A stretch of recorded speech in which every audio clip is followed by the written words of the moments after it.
Hello everyone, back tuning in today's first video. We're going to have a look at the weather next week's 10 days. In today's first video, we can take us to around the 23rd of November. So we'll be heading very closely towards the sort of final week of the month. Now, this cold weather that may be on its way, well, it's cold at the moment, but it's going to get milder from tomorrow. But the cold weather that may be on its way from the weekend and into next week is causing all sorts of headaches at the moment. So there's so much uncertainty about this period, as always, when we're throwing sort of northern blocking into the mix. It's always very, very difficult for the models to deal with, and so we have got lots of uncertainty. The GFS is backing away from this at the moment, although not writing it off, because there are still several members of GFS ensembles that are looking cold. And the ECWF is still going for this as well. So I'll talk you through all the latest developments and twists and turns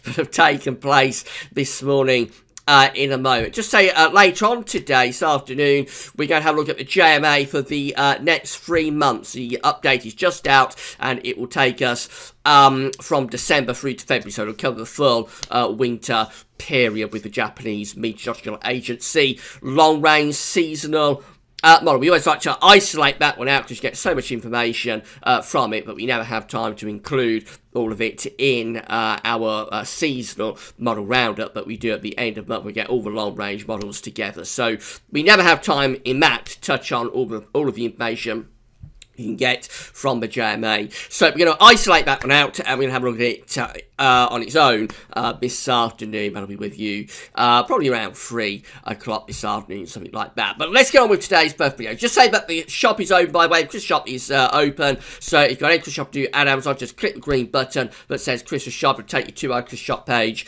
and then from there, go through the Amazon banners. Christmas gone from Gaz over to Amazon, where you get a revenue fee on all of the things that you are buying for Christmas. And a big thank you to everybody for doing that. Right, let's get on with today's first video. I'm going to start off with the Stratosphere, because talked about this last week, I think it's Friday, said that the temperature in the Stratosphere was a little bit cold on average. It's continued to cool over the weekend. So this is the very latest from the JMA, showing the temperature at 30 HPA over the North Pole.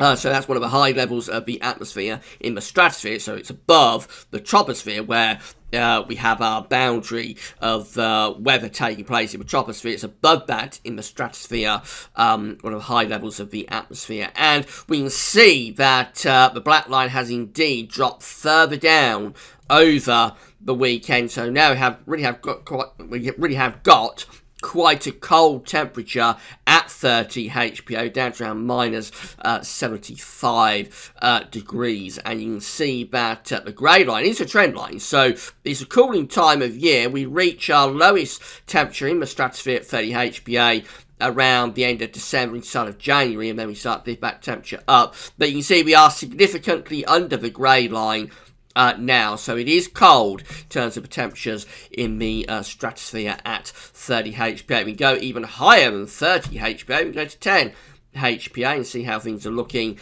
at that level. And again, it is getting increasingly cold at 10 HPA also, so the black line is continuing to drop, and it is under the average, which is the grey line now. So when you have cold temperatures in the stratosphere over the North Pole, it tends to be something that increases the polar vortex. The polar vortex is what keeps cold air bottled up over the pole, so it can be spectacularly cold in the Arctic. But in the mid-latitudes, with all that cold air bottled up through the pole, you tend to get a temperature gradient from the Arctic to the tropical Atlantic, and that temperature gradient will strengthen the westerlies and the jet stream typically. So cold temperatures in the stratosphere over North Pole tend to be something that go along with an increase in polar vortex, or strengthening of polar vortex, and an increase in the westerly flow, in the zonal flow. And westerlies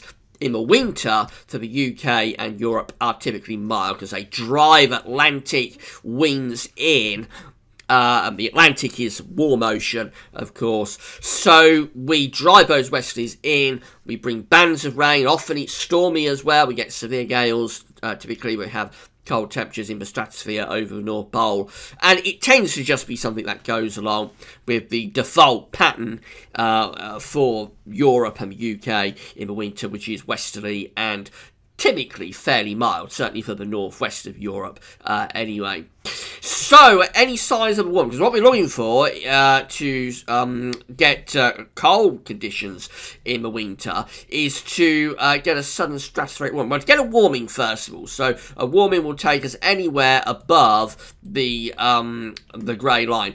But particularly, we're looking for a sudden stratospheric warming, where the temperature shoots up by many degrees. They look very dramatic on these charts. Within 2 or 3 days, they can do something like that with black line. And that's a sudden stratospheric warming. You get that, it can be a precursor around 2 or 3 weeks later to getting blocking in the troposphere, to getting high pressure blocking things out in the troposphere over the North Pole. And of course, that is the route to push cold air out of the pole. So any sign of warming conditions in the stratosphere over the Arctic in the next couple of weeks. So this is how the GFS is forecasting things, this meteosero.fr. These are the stratospheric temperatures over the pole, these blue and purple colours, where we've got those cold temperatures in the stratosphere over the North Pole at the moment. Any sign of warming? So let's go through into the extended range up to 26th, on 27th to 28th of November, just 29th of November, and no real sign of any warming taking place in the stratosphere over the North Pole up to the end of November. We're keeping these cold blue and purple colours. So where this black line is, that was for 10 HPA, but let's go back to 30 HPA. Where this black line is, I wouldn't expect it to go, I doubt it will go much lower than this. It might go a little bit colder. Doubt it will go all that much lower than it is. But it certainly looks like there's no sign of we're going to get much in the way of warming, certainly to the end of November. So these are the 500 millibar height anomaly flow charts for the next week to 10 days from the PSU, Penn State University website. We've got the ECMDF here on the top. The GFS, have a look at it in a moment, is on the bottom. 500 millibars, 8,000 feet is an area in the absolute high pressure, low pressure are being moved around by a jet stream running above. Red extrapolates high pressure, blue to low pressure. Now, as I said at the start of the video, we have had some very changeable model runs, to say the least, recently, trying to get a handle on this cold weather that could be on the way for the weekend and next week. So this is how the ECMDF is seeing things for the 7 to 10 day time frame. I say this takes us to around the 23rd of November. It's placing an area of above average heights, which is high pressure, to the northwest of the British Isles, and also extending it back towards some blocking over the Arctic. Now, this is very unusual to be seeing, because we've got quite a lot of red showing up here and orange showing up here over the Arctic. That is quite unusual to get that sort of blocking with a cold stratospheric temperature. So, I spoke about this video on Friday. The troposphere, the boundary of the atmosphere where weather is taking place, and the stratosphere, which is above troposphere, they are kind of at odds at the moment. The stratosphere should imply that we're strengthening the polar vortex and strengthening the westerlies, but we don't see much sign of that in terms of what is actually happening within the boundary layer of the atmosphere where weather takes place in the troposphere. So that's quite unusual, and I think that sort of battle that's going on between the stratosphere and the troposphere is one of the things that is probably causing a lot of confusion with the models. They are seeing the blocking over the Arctic, but they don't really know what to do with it, and they don't know how extensive that blocking is going to be, because the stratosphere is actually suggesting that we should not really be getting much in the way of blocking. We should, if anything, be strengthening the polar vortex around Greenland. So the ECMDF, anyway, it is placing us on the cold side of things. It is quite a cold update. We're doing something like that with the flow, with jet stream. Eastern America is cold, as is much of northern and Western Europe. Now, this is the GFS, and it's very different. So it is similar to the ECMDF in that it has this blocking signature through Greenland and going up to the Arctic. So both models have got the blocking over the pole. As I say, that goes against what's happening in the stratosphere, so the models don't really know what to do with this blocking, I don't think, but they both agree that there is a blocking signal. They both agree that there's a cold trough sinking down into eastern parts of America as well, with those blue colours. So winter really going to start to bite in the east and northeast of the states.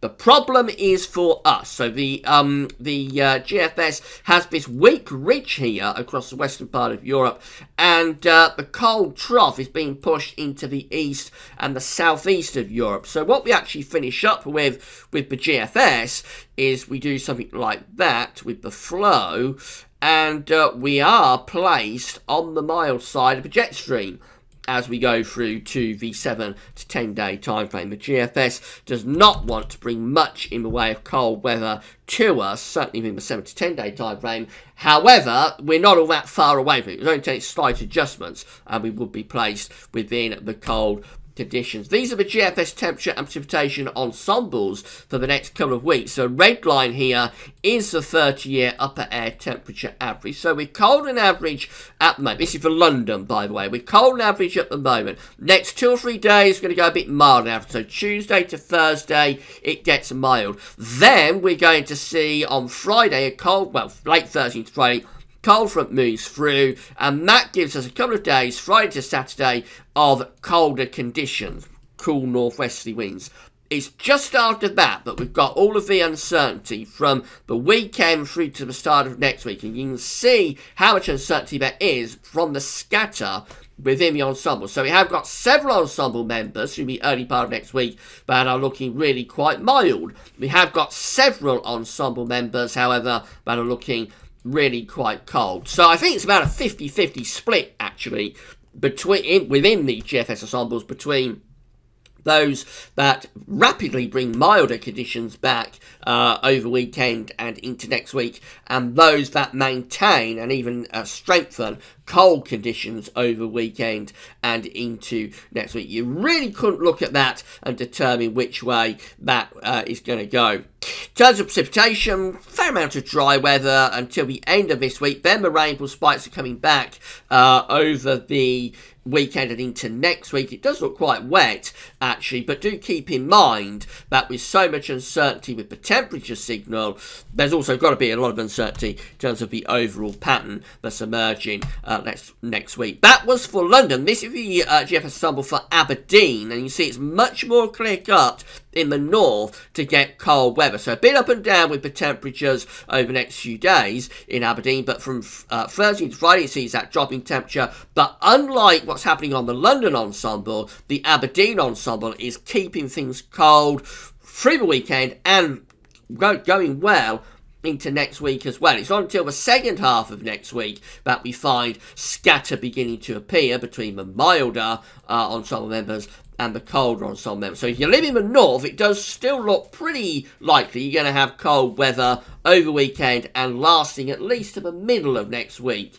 If you live in the south, it's much more on a knife edge as to how long that cold air, but does get through on Friday and Saturday, how long that lasts. In terms of precipitation for Aberdeen, not as wet as the ensemble for London. So again, that's telling us that we are going to be closer to the blocking feature that's bringing this cold weather up in the northern part of the country. Temperature anomalies for the next week, going from the 13th to 21st of November, coming out mainly around average, ever so slightly on the cooler than average side, if anything, but it's not really a big deviation. Actually, many parts of Central Europe looking relatively cool as well. Precipitation anomalies from the 13th to 21st of November look a bit wetter than average out in the west, particularly for the Republic of Ireland, but for much of eastern England, actually, we're coming out a bit drier than average. Let's have a look at the all-important generic charts then. This is the GFS for Thursday. Still in a relatively mild air mass on Thursday, but by Friday,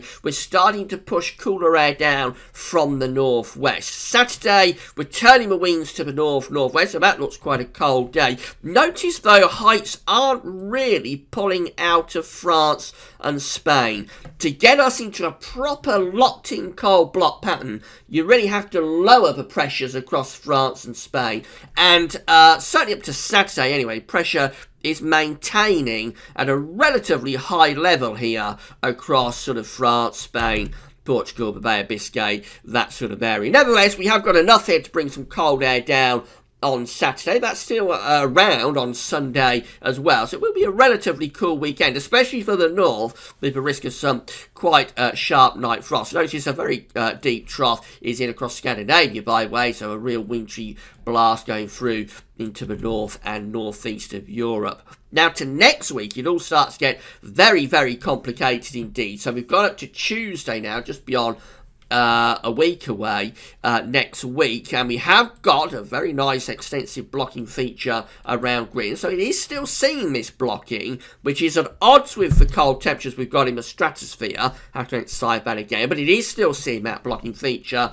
But for us, somehow or other, we're still on the mild side of the blocking. So we're actually starting to drag up the air from a southerly, southwesterly direction through the early part of next week. We don't really get those cold northerlies down into the country. We're up to day 10 now, which is Thursday, 21st of November. And yes, we've still got relatively high heights over Greenland, but for us, we're placed under this trough now, so it's very unsettled, and away from Scotland Northern Ireland anyway, where we are putting down some colder air from the northeast. Generally, we're still on the mild side of the blocking feature.